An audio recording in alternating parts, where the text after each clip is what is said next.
ভারতীয় ফুটবলে তৈরি হয়েছে নজিরবিহীন অচলাবস্থা। দেশের সবথেকে বড় লিগ আইএসএল এই মুহূর্তে ঝুলে রয়েছে অনিশ্চয়তার মাঝে। আর এই জট কাটাতেই সামনে এগিয়ে এসছে কেন্দ্রীয় ক্রীড়া মন্ত্রক। কিন্তু কেন এই পরিস্থিতি তৈরি হলো? কেন ফেডারেশনের সভাপতি কাঁধেই উঠল দায়ের? বিস্তারিত এই রিপোর্টে।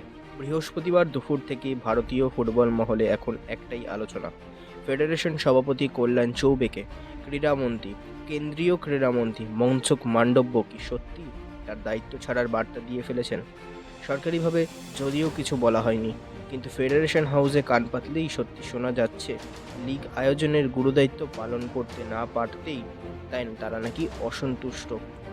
তার কারণেই দেশের দুটি প্রধান লিগ আইএসএল এবং আই লিগ কোনোটাই সময় মতো শুরু করতে পারেনি এআইএফএফ।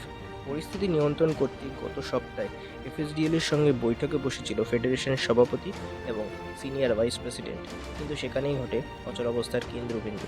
ফেডারেশনের বকেয়া 37.5 কোটি টাকা প্রসঙ্গ তুলতেই নাকি আরও ক্ষিপ্ত হয়ে ওঠে এফএসডিএল।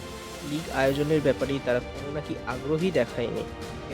ফেডারেশন যখন প্রস্তাব রাখে শুধু আইএসএল নয়, তারা চাইলে আই লিগটাও করতে পারবে। এর মাঝেই রয়েছে আদালতের চাপ। সলিসিটর জেনারেল তুষার মেহতা সুপ্রিম কোর্ট আশ্বাস দিয়েছে আইএসএল হবে। 2 সপ্তাহের মধ্যে সমস্যার সমাধান করতে হবে।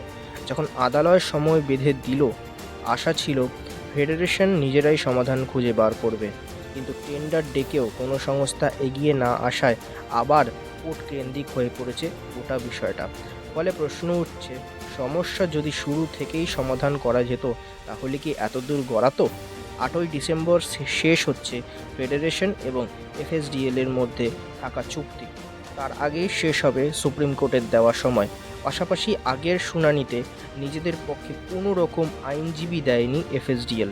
এর থেকে পরিষ্কার ইঙ্গিত মিলছে যে তারা, অর্থাৎ এফএসডিএল, এই সংঘাতে তারা আর থাকতে চাইছে না। তবুও ফুটবল প্রেমীদের জন্য রয়েছে খানিকের আশা। এফএসডিএল এখন আইএসএল তৈরি করা বা আইএসএল ম্যানেজমেন্ট করার জন্য পুরোপুরি প্রস্তুত। সব কিছুই স্ট্যান্ড বাই করে রাখা হয়েছে। তবে এবার সেটিকে তারা স্পেশাল কেস হিসেবে দেখছে। ফেডারেশনের আয়োজনে এফএসডিএল এর ভরসা নেই, তাই তাদের নিজস্ব শর্ত তারা এগোতে চাইছে। এখন শুধু তাকিয়ে থাকার বিষয় কেন্দ্রীয় ক্রীড়া মন্ত্রকের দিকে। শেষ মুহূর্তে কি তারা পারবে দুই পক্ষকে এক টেবিলে বসিয়ে সমাধান বার করতে? সেটাই এখন লাখ টাকার প্রশ্ন। তবে ভারতীয় ফুটবলে ইতিহাসে এমন অচলাবস্থা কখনো দেখা যায়নি। পরবর্তী 2 সপ্তাহে বলে দেবে আইএসএল চালু হবে নাকি না, আর ফেডারেশনের নেতৃত্বে কোনো বদল আসছে কিনা। এই ঘটনার দিকেও আমরা নজর রাখছি। ব্যুরো রিপোর্ট, কাঁচরাপাড়া বস।